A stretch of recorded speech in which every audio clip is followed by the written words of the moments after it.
Kluberako berezia izan da 2024 urtea. Eta kirol batzordeek ahalegin handia egin dute urtekoiko aktibitateaz gain guk kudeatzen ditugun kiroletan Eibar erreferentziazko gunea izan dadin. Ez da ahaztu behar klubeko lana voluntarioa dela, baina urte borobil honetan baitan, hurrengo txapelketak antolatu ditugu Eibarren. Batetik, 16 eta 18-20 urte azpiko kategorietako taldekako Euskadiko atletismo txapelketa unben, Gipuzkoako atletismo gala, xakea Gipuzkoako txapelketetan, urpekaritzako Euskadiko abrea txapelketa, pilotan emakumeen Master Cup partiduak eta besteak batzuk. Eta gainera ilusio handiz ospatu dugu arraten klubaren eguna aktibitate desberdinak uztartuz.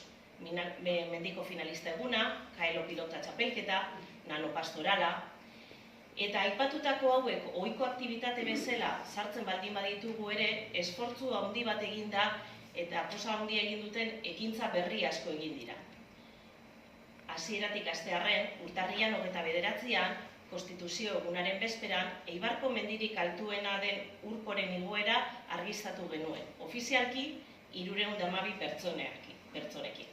Ofizialki dinot, ze badakigu 312 horiek baino gehiago egon ginela. Eta eguraldia lagun, asko bildu ziren ekitaldiaretara. Urtarrian 30an urtebetetze egun horretan, egun osoko ekitaldiarekin ospatu genduen. Astelena frontoia goizetik Eibarko irakaskuntza zentroetako ikasleekin bete genuen eta lau kirol fundizionalen ekintzak izan genituen. Horretan, Uni Eibarri kirol zikloetako ikaslei eta irakaslei eskainitako laguntza eskertu nahi diegu gaurkoan ere.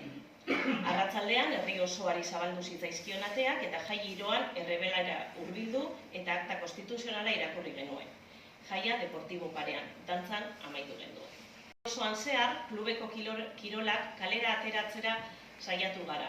Eta horren adierazle izan dira arraten korako igoera, atletismoa kalean edo parke abentura.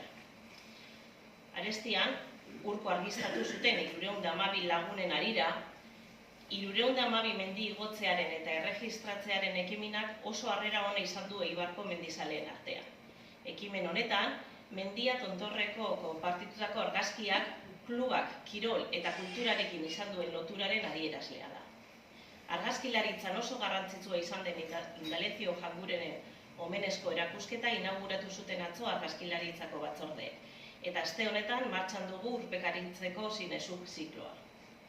Kultura eta bereziki euskal kultura eta euskerarekin izan duen lotura eta konpromisoa handia izan da klubean. Eta lagun asko bildu izan ditu aurtengo urteak euskal dantzak. Horrela, aurtengo Euskal Jaian, Untzagako plazan adin guztietako 150 bikotetik gora ikusi ahal izan genituen dantzak.